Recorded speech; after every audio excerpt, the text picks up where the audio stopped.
Welcome into Behind the Wheelhouse on Trucker Talk Radio. You're on with J and J. I'm John. This is Justin. We actually have probably one of our future competitors or partners. Maybe we'll see how the conversation goes. Today, we're talking to a leader in freight tech and strategic growth, someone who's blended logistics, operational experience with custom technology solutions, soon to be for companies of all sizes. So I want to welcome in Michael Morris. Michael, how you doing?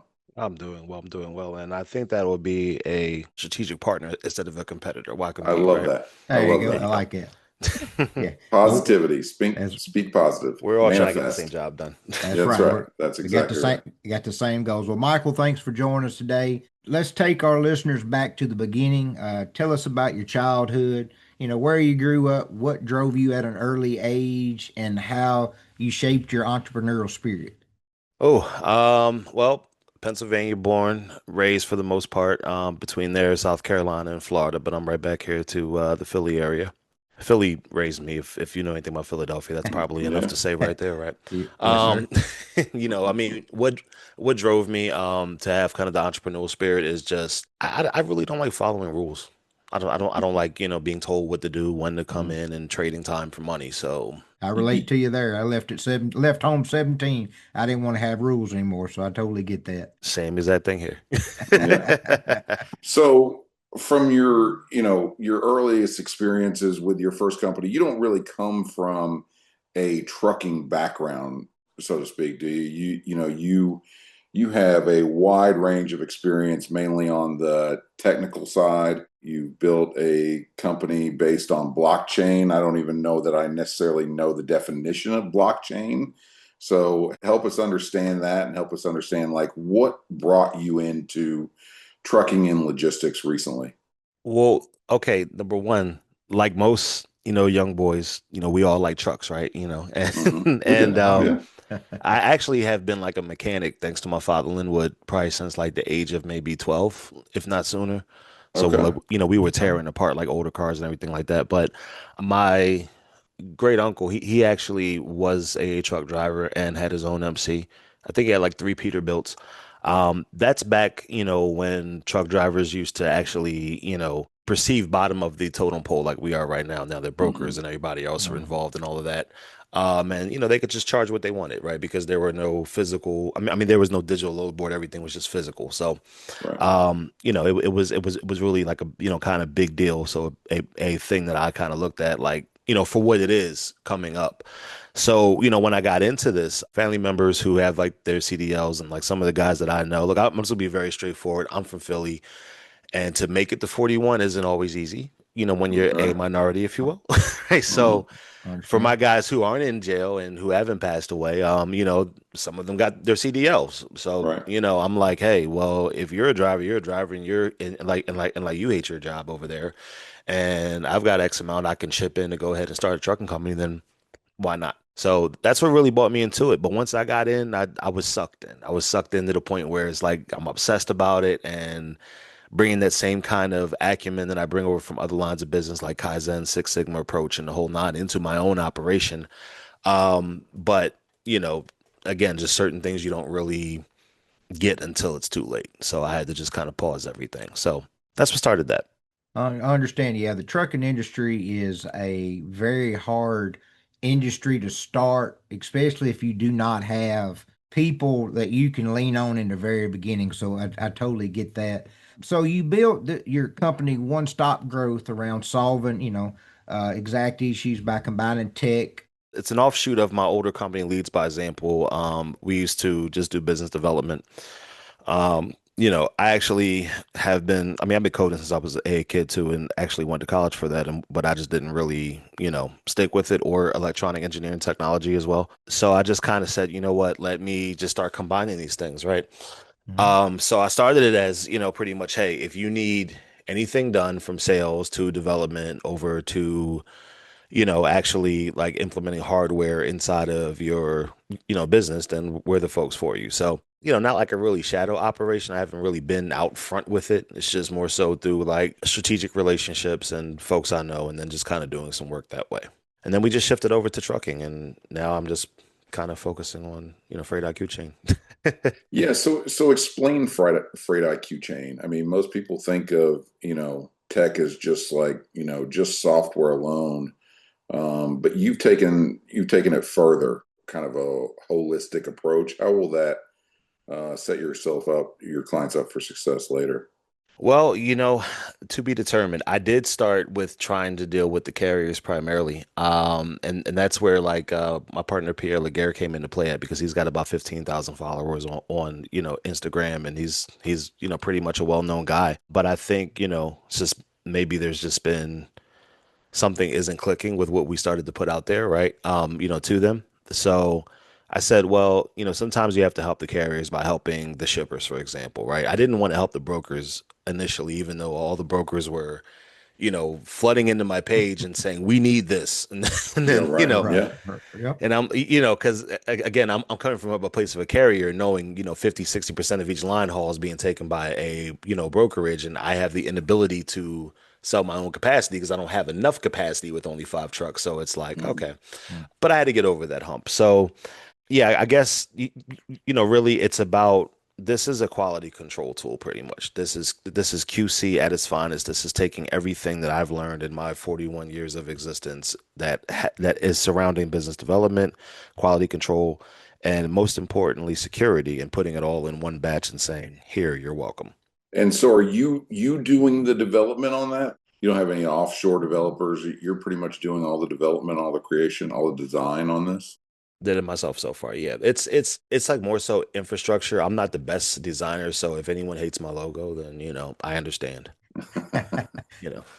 So let me ask you, you sound like a very intelligent, sharp young man. I still consider you young in the early 40s.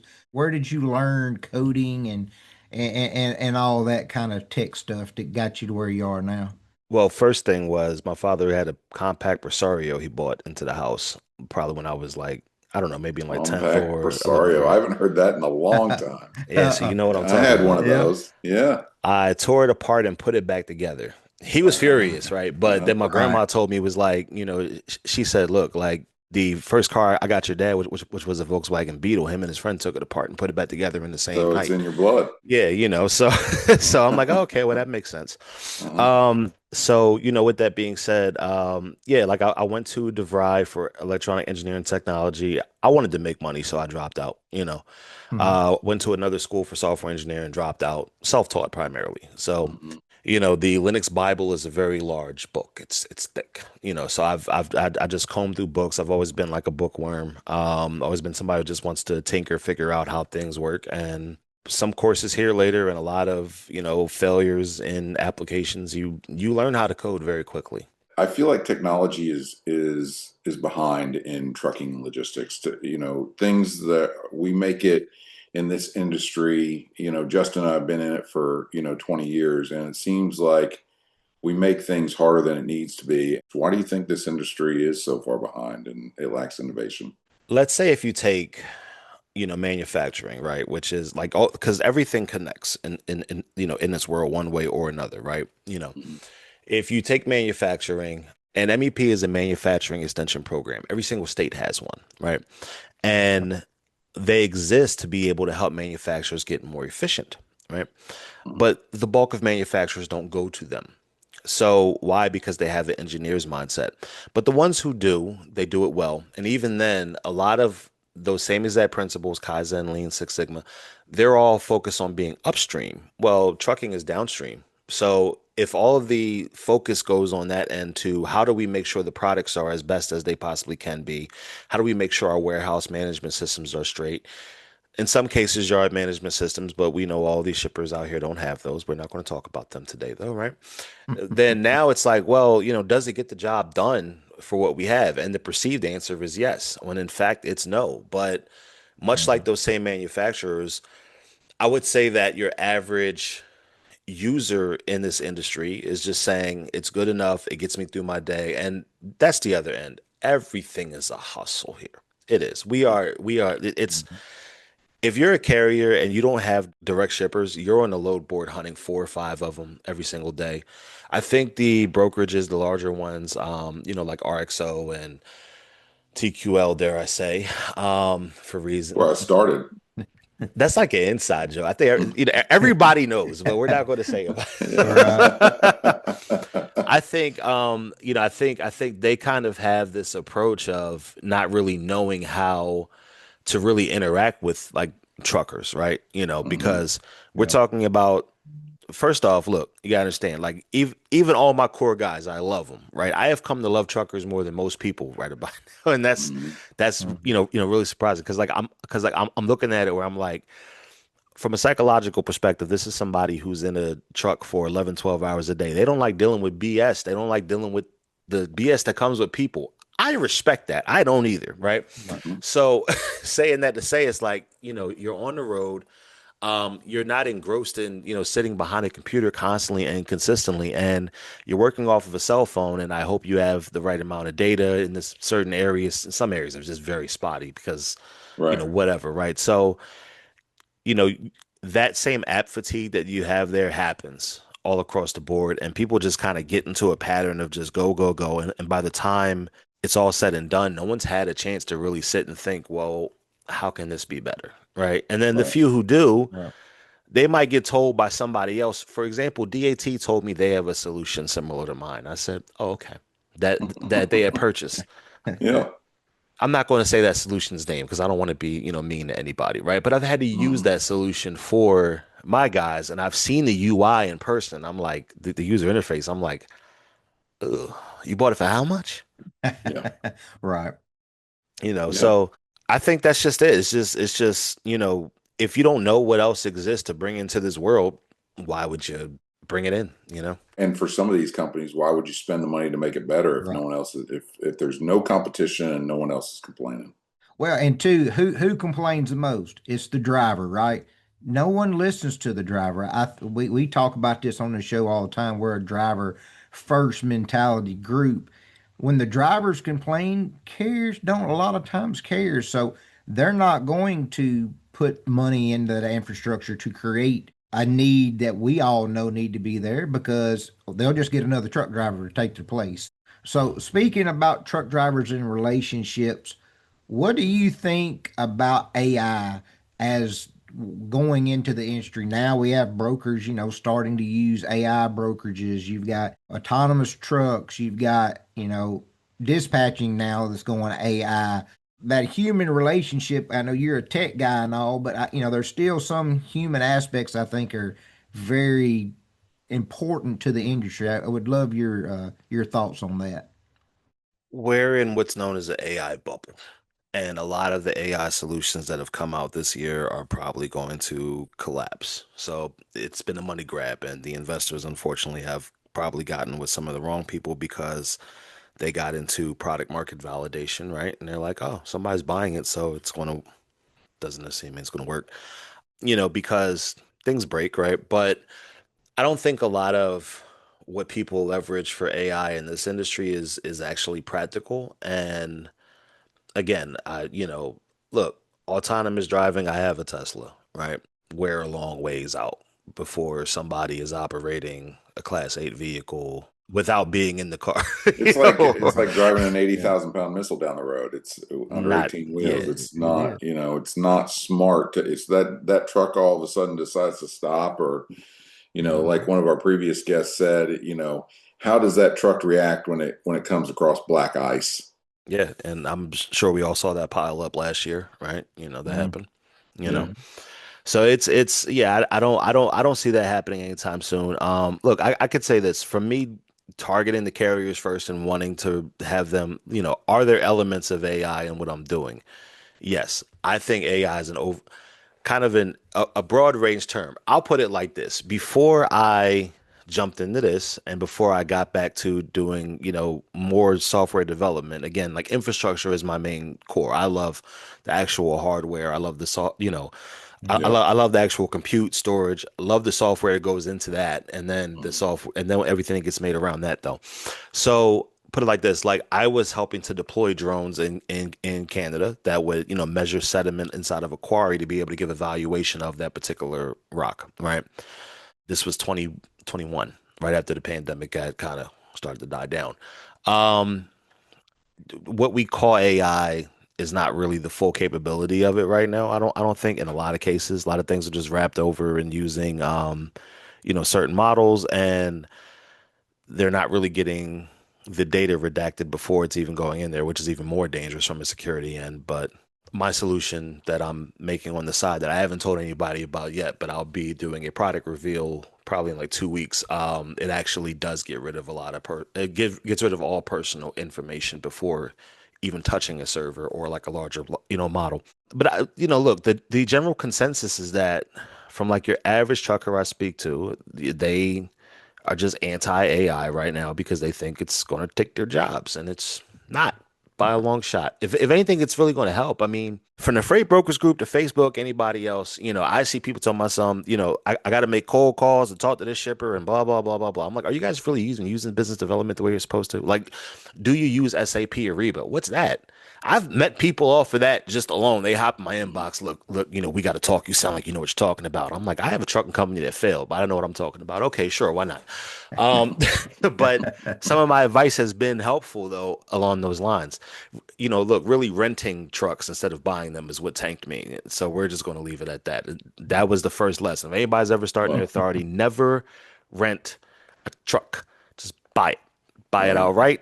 Yep. Right. Buy Buy it one, outright. scale, Yeah. take it slow and go from there. And don't return it like some people I know and lose your ass. Yeah, find Don't me, find sell it a to me for yeah, cheap. right. Yeah. Right. Don't return it in 6 weeks and lose No, your ass on it. I mean, this is an up and down industry. You got to take the good with the bad. absolutely. So that's kind of the like general consensus that everybody has. And really it's like look, here's the whole thing. I'm gonna say the most like wild thing here. Instead of being concerned about AI or tools, et cetera, why the hell aren't more truckers just kind of banding together and just having one huge mega MC here or you know? Well, I always thought that too. I mean, why not have one and why not operate under like a co-op where you can get benefits at the best price. Yeah, You can band together and you can by joining forces you have a lot more control. absolutely. You have control in pricing. I think Justin and I have talked about this. Drivers really haven't seen a pay raise Mhm. in 20 years, if not ever. And when I started in brokerage back in 2005, 2006, the rates are the same. They were then that they are now, and in some cases they're lower.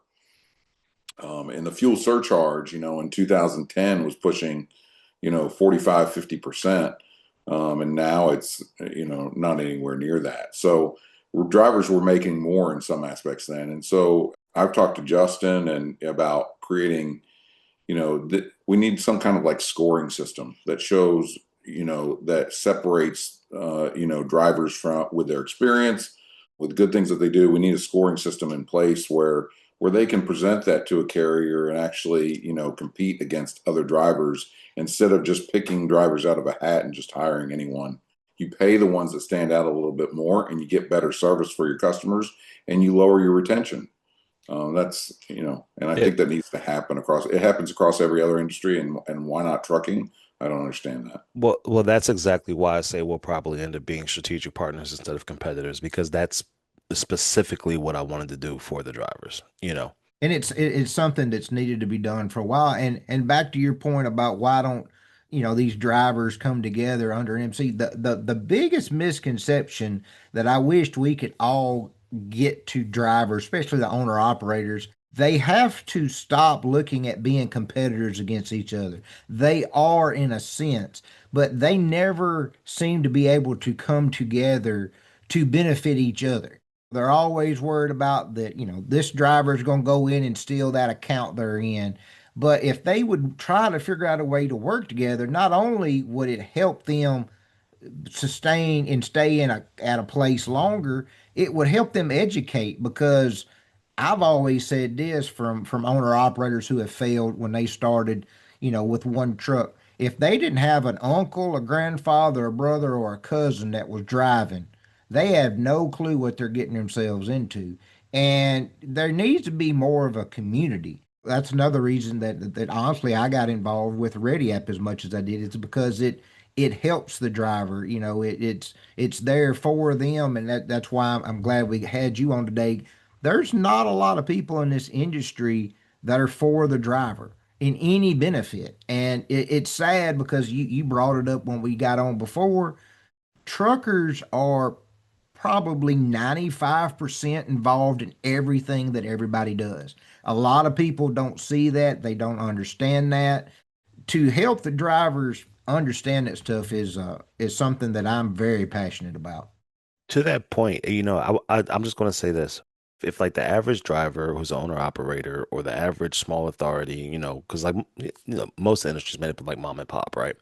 If Mhm. they knew that 95% of the money was going to 5% of the industry, and if they knew just how much the brokers really take off of H line haul, hopefully that would get them in shape there, right? But it's just one of those things where people are just caught up, just it's just a certain level of complacency that occurs when you're just trying to survive really right now. Like I said before, we have some young people that listen and young drivers, people who aspire to be entrepreneurs like yourself. What recommendation would you give to them? Those who are trying to start a business, those who are trying to start a trucking company, maybe start a brokerage. What would you say to them?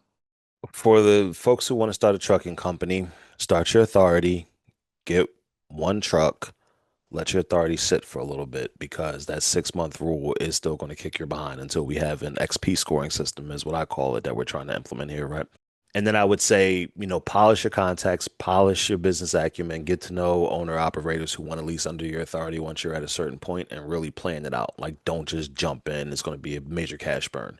Brokerages, kind of hard to say because, we just started our independent one, right? Only because we've been on the other side of the fence for so long, we understand it. Only because, we have this cumulative experience of like business development and technology. It gives us a huge advantage. Um, it's really hard to kind of say, but I would say polish your business development skills. What's going to be the hook? What's the differentiator between yourself and the other Well said. 20 cold calls they just got this morning, right? Mhm. And Mhm. if it's lower rates, you're doing a disservice to yourself, you're doing a disservice to everybody. Stop it immediately Right. because cheap freight never ends up well at all. And That's I think we exactly all know right. Yeah, that. Yeah, it likely doesn't. It doesn't always deliver. So, well, before we wrap up here, let's give you an opportunity to market Freight IQ Chain. Tell us a little bit more about your company. Kind of go into your spiel a little bit about what you're doing and how you're going to be able to bring some good solutions to the industry. Absolutely. Well, for Freight IQ Chain, one, we start off with a decentralized identity, which is a self-sovereign identity that will allow people to own their own who they are and what they do, essentially, right? At every step of it. We actually have liveness capture on there. AI in this sense actually does like a voice verification, which is really going to work well going forward, Mhm. to make sure we have the right folks on the road and in line with our laws. But it also has a deep fake detection end on it. So if it's a fake face, the system will know it and won't let you in. That's going to be important because AI is getting scary at this point, right? I have to double check and see if something is actually AI video or a real one once in a while when I'm looking at something Yeah, on Facebook yeah, or it's I'm just amazing the 41. I developments don't even in know. the last 6 months. It's it it's is. incredible. Yeah, so I mean, look, really, it's really built for if you're looking at land, sea, and air, it's really built for the sea and air portion for trackability and traceability and being able to make sure that every single thing is recorded. Like, say, if you have like a $14 million shipment of copper coming from a different country and it's getting offloaded down South America to be able to be assembled, and then it still has to go through its due processes before it gets to your home, everything needs an audit trail. Right. So in short, that's what it's for, but it is looking to do a lot of good when it comes to the right brokerages, the right carriers, and the shippers who actually want that downstream efficiency, just like they have upstream. So that's what it is. Got one thing I'd like to ask you. Since you're, in tech, a lot of truck drivers don't understand tech. They're not tech savvy. Is there a myth about tech and trucking that you would like to bust and let truck drivers know, or even anybody else in the industry, hey, it's a good thing, or this is not right, or anything like that? I'm going to tell you one thing. The number one weird complaint that I see. I don't see it often, but it's the top weirdest complaint. Drivers not liking dual facing cameras. Like, do you know how much that protects you in the event of an accident? Like that you were paying attention and doing what you're supposed to be doing? Let's say, for example, Motive uses AT&T for their bandwidth, right? AT&T service is not that good when it comes to throughput and latency. Saying that to say is that no one's monitoring you 24/7, bro. Right. Yeah, right. No, that's right. You know, so keep that camera plugged in, keep it on, don't complain because if somebody It's breaks, protecting you. yeah, Money breaks you. if That's right. somebody Yep. breaks checks you, whatever it is, however it goes down, you want to have every piece of, you know, everything possible. Because look, I'm going to tell you this. In short, one of the products that we're working on adding right now is going to be a ground floor to what we're doing with the insurance companies, which is why I've been so busy in the past week or two, right? Insurance companies have oracles that they can let out. This is information on policies and things like that that people can request, and it's all done via, you know, just the internet. Let's just say, boom, speed like that without PDFs. When I tell you that the number one problem I hear from a lot of compliance folks is pretty much that they have to look at specific situations and the coverage that people have and then kind of tear it apart. All the insurance companies and all the agents aren't doing what they're supposed to be doing either. Like you'll be paying for a certain amount of coverage and not really getting it, or it doesn't apply in certain circumstances. So I would just say when it comes to anything technology related in trucking, 9 times out of 10, if it's not, you know, like a load board or something like that, that's another conversation. It is there to cover your ass in one way or another. Try to use it. All right. Well, Michael, I'm excited about this conversation. I'm excited about the opportunity to collaborate with you from your upbringing to your innovative freight tech and strategic growth solutions. I think you've given me, Justin, and our audience a lot to think about, and I appreciate that. So thanks for coming on the show, and we hope to have you on again soon. Hey, I appreciate you guys bringing me on, and I'll be, you know, listening to Trucker Talk Radio, definitely. Awesome. We appreciate that. Hey, we'd love to definitely have you back on when you make your announcement of your new product. I want to thank our sponsors, Grey Cross and Ready App. Grey Cross provides urgent aid and compensation and compassionate support to families who lost loved ones on the highway. So a company like them, they're great to work with. You know, they'll help with essentials like rent, utilities, groceries, you know, even funeral costs. So definitely, if you can donate $1, $5, $10, $100, they would appreciate it. If you want to learn more and get involved, check out graycross.org. Ready App is our second sponsor. Ready App is changing the way drivers and carriers manage onboarding. Instead of filling out endless applications and repeatedly digging for paperwork, drivers build a verified digital profile, once with all credentials, compliance docs, and identity verification. The driver profile reduces application fatigue, eliminates redundant document searches, and helps carriers trust their drivers faster and easier.